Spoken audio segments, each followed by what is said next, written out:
안녕하세요. 백작가 TV입니다. 어제는 죽었습니다. 오늘은 살아났습니다. 하루하루가 삶과 죽음의 축소판입니다. 죽음 하루하루를 삶과 죽음으로 보시면 됩니다. 그렇다면 이것부터 바꿀 때입니다. 60대부터는 바꿀 수 없는 것은 멀리하고 마음의 평온은 가까이 하면 좋겠습니다. 사람은 자기가 믿는 만큼만 불행합니다. 바꿀 수 없는 것에 인생을 소모하지 마세요. 자기 자신이 중요합니다. 외부가 아닌 내면에 집중해야 할 때입니다. 생각이나 물질보다 마음의 평온을 추구하는 것이 관건입니다. 오늘 간절한 마음으로 공유하고자 하는 내용은 단순한 철학 이야기가 아닙니다. 올해 70세가 된 김승욱 씨는 은퇴 이후 찾아온 공허함과 불안으로 매일 잠을 이루지 못했다고 합니다.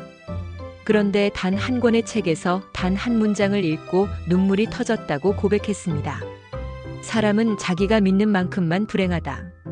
이 문장은 고대 로마 철학자 세네카가 남긴 지혜인데요.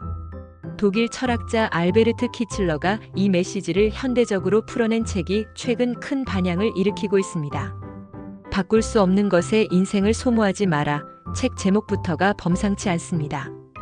지금 이 순간 중년과 시니어들에게 가장 필요하다는 말들이 속속 전해지고 있는데요. 오늘은 그 중에서도 3가지 핵심 메시지를 공유해 드리고자 합니다. 삶의 무게에 눌려있던 이들에게 실제로 어떤 변화를 만들었는지 구체적인 사례와 함께 나누겠습니다. 첫째는 자기 자신에 집중하는 힘입니다. 60대부터는 자기 자신에 집중하는 삶이 가장 우선이라고 강조합니다. 서울에 사는 68세 정세현 씨는 자녀 문제, 건강 문제, 돈 문제까지 외부 상황에 휘둘리며 늘 불안에 빠졌다고 합니다. 그러나 철학 공부를 시작한 뒤 깨달은 것이 있습니다. 외부는 내가 바꿀 수 없지만 나의 태도는 바꿀 수 있다. 세네카의 가르침이 정확히 이 지점을 짚고 있습니다. 운명과 외부 사건은 내가 통제할 수 없는 부분이지요. 그러나 내 마음, 내 반응은 온전히 나에게 달려 있습니다. 심리학 연구에서도 이런 결과가 있습니다. 미국 예일대 조사에 따르면 내적 통제감이 높은 노년층은 그렇지 않은 사람보다 우울감이 47%나 낮다고 합니다. 결국 스스로 해석과 태도가 인생의 질을 좌우하는 것이지요. 고대 그리스 철학자 에픽테토스의 말처럼 우리를 괴롭히는 것은 사물 그 자체가 아니라 그것에 대한 우리의 생각이다. 이 메시지를 다시 떠올리면 좋겠습니다. 두 번째는 물질이 아니라 마음의 평온입니다. 대구에 사는 72세 이광복 씨는 평생 모아온 재산을 은퇴 후에도 붙잡고 놓지 못했습니다. 집값이 오르면 기뻐하고 떨어지면 우울해졌습니다. 그런데 어느 순간 깨달았습니다. 돈은 내 마음의 주인이 아니라 도구일 뿐이다. 실제로 키칠러가 강조하는 부분도 여기에 있습니다. 외적인 소유물은 언젠가 사라질 빌린 것에 불과하다는 것이지요. 있을 때 감사히 누리되 없어져도 흔들리지 않는 힘이 필요합니다. 외적인 것은 모두 내가 바꿀 수 없지만 내적인 것은 모두 내 마음먹기에 닿을 수 있습니다.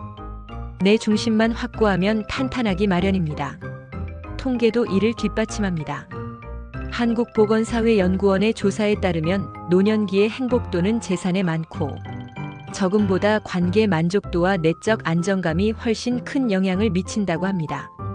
이광복 씨는 최근 친구들과 작은 독서 모임을 시작하며 이렇게 말했습니다. 은행 통장은 줄었지만 내 마음의 통장은 오히려 불어나고 있습니다. 철학자 소크라테스의 말이 떠오릅니다. 가장 부유한 사람은 가장 적게 필요로 하는 사람이다. 셋째는 죽음을 배우는 삶입니다. 죽음이라면 메멘토 모리가 아닙니까? 그렇습니다. 다소 충격적으로 들릴 수 있습니다. 바로 죽음을 배움으로써 삶을 배우는 것입니다. 부산에 사는 75세 김순애 씨는 남편을 먼저 떠나보내고 나서 죽음의 두려움에 시달렸습니다. 하지만 철학 모임에서 죽음을 배운다는 것은 삶을 배운다는 것이라는 말을 접하고 마음이 크게 달라졌다고 합니다. 죽음을 두려워하기보다 모든 것이 사라지고 변한다는 사실을 인정할 때 오히려 현재의 순간이 선명해집니다. 일본 교토대 연구팀은 죽음 수용도가 높은 노인일수록 일상 만족도가 평균 1.8배 높다는 결과를 발표했습니다. 죽음을 직시하는 것은 슬픈 일이 아니라 지금 살아있는 순간을 더 소중히 여기는 길입니다. 세네카의 말이 다시 와닿습니다. 죽음, 하루하루를 삶과 죽음으로 보시면 됩니다. 이를테면 어제는 죽었습니다. 오늘은 살아났습니다. 하루하루가 삶과 죽음의 축소판입니다. 죽음을 두려워하는 자는 아직 삶을 배우지 못한 자다. 오늘 강력한 메시지로 전해드린 핵심 사항을 정리해 보겠습니다.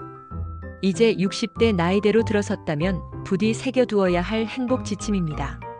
첫째, 자기 자신입니다. 외부가 아닌 내면에 집중할 때입니다. 둘째, 마음의 평온입니다.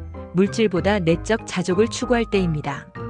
셋째, 죽음의 성찰입니다. 무상함을 받아들여 삶을 더 소중히 할 때입니다. 올해 막 70이 된 이문철 씨는 몸과 마음이 다하는 날까지 최선을 다해 살아가겠다 고 말했습니다. 73세의 나태현 씨는 철학을 모르고 루틴 속에만 사는 건 노예의 삶이었다고 고백했습니다. 실제로 많은 이들이 철학을 통해 불안 대신 평온을 되찾고 있습니다. 삶이 너무 빠르고 복잡해서 마음이 지칠 때 이 세 가지를 떠올려 보시면 어떨까요? 자기 자신에게 집중하고 소유가 아니라 평온을 추구하며 죽음을 배움으로써 현재를 사랑한다면 불행은 더 이상 나를 지배할 수 없을 것입니다. 오늘 전한 주요 메시지가 긴 하루 속 작은 쉼표가 되었으면 좋겠습니다. 오늘 영상이 도움되셨기를 바라면서 이만 영상 마칩니다. 구독과 좋아요는 제게 큰 힘이 됩니다. 감사합니다.